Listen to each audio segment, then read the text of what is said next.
शायद आपको लगता हो दुनिया आपका सबसे बड़ा दुश्मन है, लेकिन क्या हो अगर मैं कहूं आपका सबसे बड़ा दुश्मन आपकी अपनी सोच में छुपा है।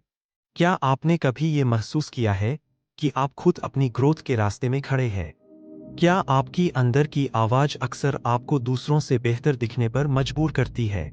क्या आप खुद को इतना बड़ा मान लेते हैं कि सीखने की भूख ही मर जाती है? रायन हॉलिडे की किताब ईगो इज द एनिमी यही बताती है कि कैसे हमारा ईगो यानी घमंड, दिखावा, खुद को ज्यादा समझना हमें असली सफलता से रोकता है। इस किताब की पूरी जर्नी 3 फेजेस में बंटी हुई है: एस्पायर महत्वाकांक्षा, सक्सेस सफलता और फेलियर असफलता। और हर स्टेज पर ईगो हमें गिराने की पूरी कोशिश करता है। एस्पायर वाले हिस्से में रायन बताते हैं कि जब हम कुछ बनने का सपना देख रहे होते हैं तो ईगो हमें दिखावे की दुनिया में ले जाता है। हम काम करने से ज्यादा दिखाने में यकीन करने लगते हैं। हम सोचते हैं कि हमें लोग देख रहे हैं, तारीफ कर रहे हैं, लेकिन असल में हम बस सोचते रह जाते हैं, करते कुछ नहीं। एग्जाम्पल, हावर्ड ह्यूग्स जैसे लोग जिनका ईगो इतना बढ़ गया कि वो अपने आइडियाज को इम्प्लीमेंट करने से पहले ही खुद को भगवान समझने लगे।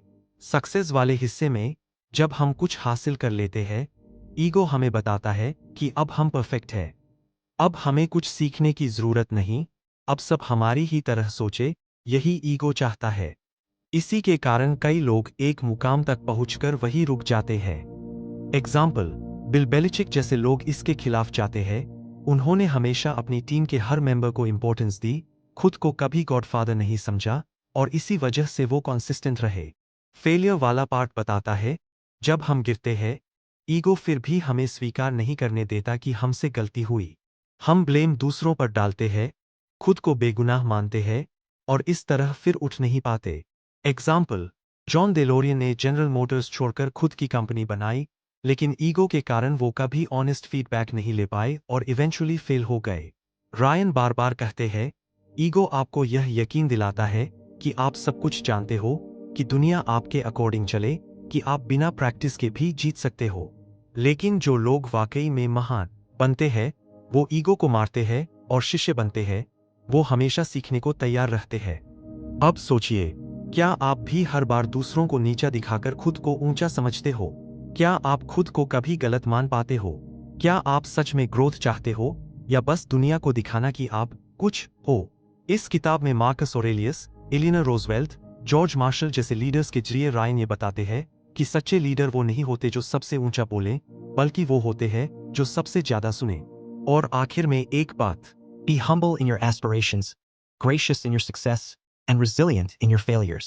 अपने सपनों में विनम्र बनो, सफलता में कृपालु बनो, और असफलता में अडिग बनो। तो अगर आप वाकई में सक्सेस, पीस और क्लैरिटी चाहते हो, तो सबसे पहले उस आवाज को मारो जो कहती है तू सब कुछ जानता है। क्योंकि आपका सबसे बड़ा दुश्मन कोई और नहीं, बस ईगो है। वीडियो को लाइक, शेयर और सब्सक्राइब जरूर करें अगर आप भी इस बैटल में अपना ईगो हराना चाहते हैं। हमारी टीम अब तक YouTube के माध्यम से ऐसी कई प्रेरणादायक किताबें आप तक पहुंचा चुकी है, जिन्हें सुनकर हजारों लोगों ने अपने जीवन में महत्वपूर्ण बदलाव किए हैं। अगर आप भी अपने जीवन में नई सोच और नया दृष्टिकोण लाना चाहते हैं, तो हमें कमेंट में बताइए कि आप किस किताब की सारांश सुनना चाहेंगे। नई नई किताबों की सारांश हर रोज तैयार की जा रही है, इसलिए चैनल को सब्सक्राइब करना न भूलें, ताकि हर नया वीडियो सबसे पहले आप तक पहुंचे। आपका एक कमेंट और एक सब्सक्राइब हमें और बेहतर कंटेंट बनाने के लिए प्रेरणा देता है।